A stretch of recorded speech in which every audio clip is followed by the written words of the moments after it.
So welcome back, here we are 2018, a new year is upon us. Happy New Year to everyone, hope you all had a good one. I'm back in the workshop today working on a Nissan. I need to get the old diff, shafts and hubs off, and hopefully I can get the GTR ones fitted. And then it will just be a case of getting the prop modified to fit basically. So I'm going to crack on with that now and hopefully it'll all go smoothly. So first things first, we've got to remove the wheels.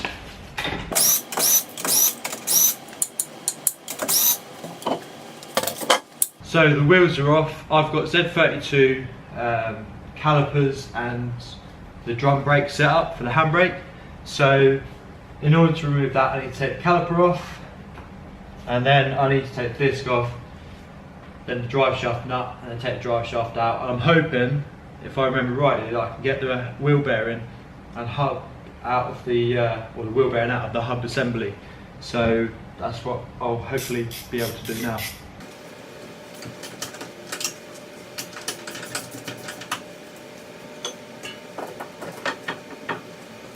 Then I've got to take the split pin out, which holds this, it's basically like a safety thing so that the nut can't come off of the drive shaft. Or rather, if it comes loose, to stop it like falling off altogether. Best tool for that is a pair of side cutters, or cable cutters, or cable snips, whatever you want to call them. Then you can just take that little cap off. And then you will need to take the, I think it's 36mm nut off of the centre. So yeah, it's a 36mm socket. We will need an impact gun or breaker bar.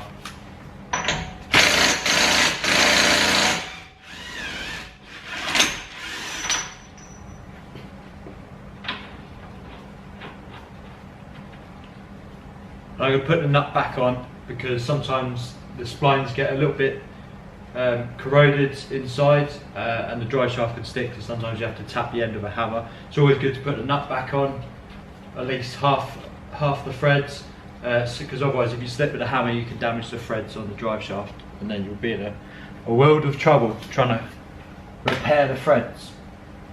So yeah, that's it for this now. I'm going to take the... Okay. So next up we need to loosen off the brake shoes that are inside the disc. To do that, you've got to take the rubber cap off if you've got a cap on there, and that's the access hole for the adjuster. And the adjuster is basically like a little wheel with like teeth on it at the bottom on the Z32 setup. So you just need a flat bladed screwdriver, and then if you rotate the wheel one way, it should lock out the disc.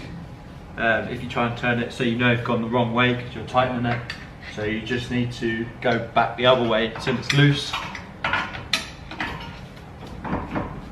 like that. And then hopefully you can just pull the disc off.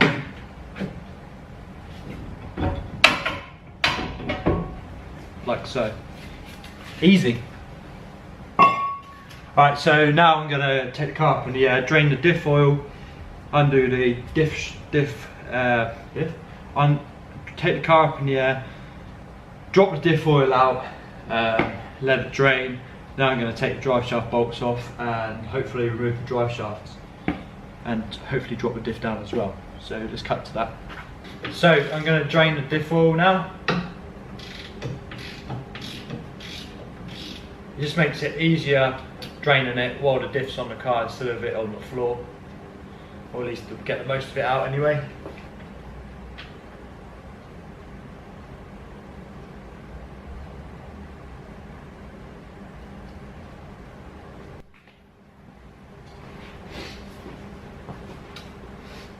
While I'm waiting for that to drain, I'm going to take the prop shaft bolts off. I use a screwdriver in between the joint to hold the prop, and then just use a 40mm open-ended spanner to get on the nuts. Right, so what's left under here? I've got to take the drive shaft bolts off and then take the drive shaft out, or probably leave them in place until we've got the diff out, and then they'll hopefully easily slide out.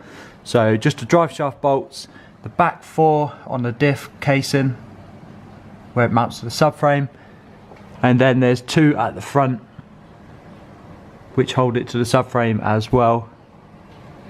And if you're running the standard diff, an S14 or S13, you may have a sensor in it, which I guess is potentially the ABS sensor, maybe, or something. Yeah, so that's it pretty much. So I'm going to take them down now, then we'll have the diff on the floor. We'll take the back plate off, and then I'll fit it to the other diff, and we'll offer it up as a trial fit.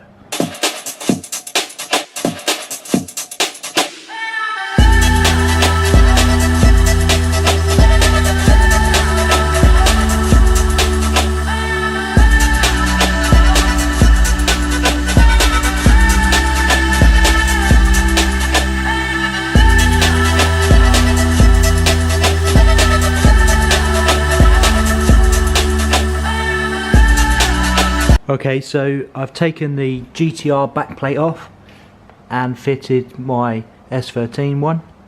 They just swap over. As you can see, there's the two-way, my old Kazz two-way, which will be up for sale if anyone's interested. And I've just put some high temp sealant, which is basically high temp black instant gasket.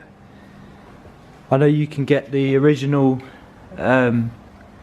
diff casing gasket from Nissan, which is about £20 I think, but I've never used it. I've always used a high temp gasket sealant stuff.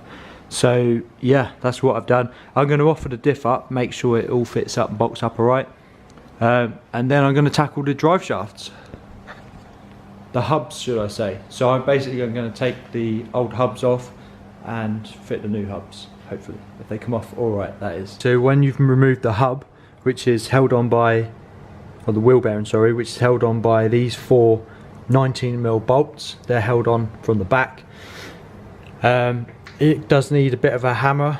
You need to take a bit of a hammer and a punch to it to get it off, because as you can see here, it's quite rusty. I've gone over this with like emery paper or sandpaper, so it does need cleaning up. And then I'd recommend copper slip on these parts where the bearing sits in there, just in case you need to remove it in the future. It would make sense to grease it up.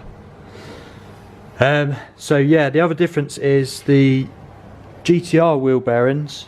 The GTR wheel bearings, as you can see here, they have this bit which is kind of built into the bearing, and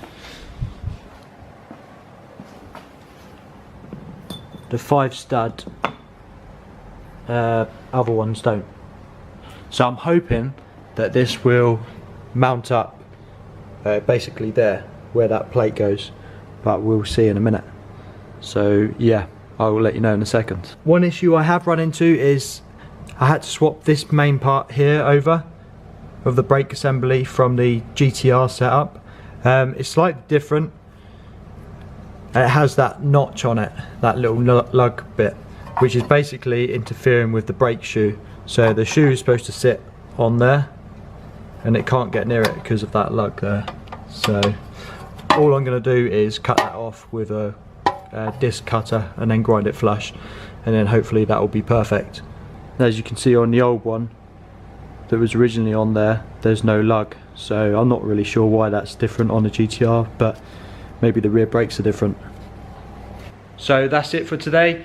I've got as far as I can with the GTR swap. I just need to finish it off tomorrow, so check back with me tomorrow and there'll be another video, another upload, and hopefully it'll be finished minus the prop shaft, which obviously I'll have to get modified. But thanks for watching, I'll see you tomorrow.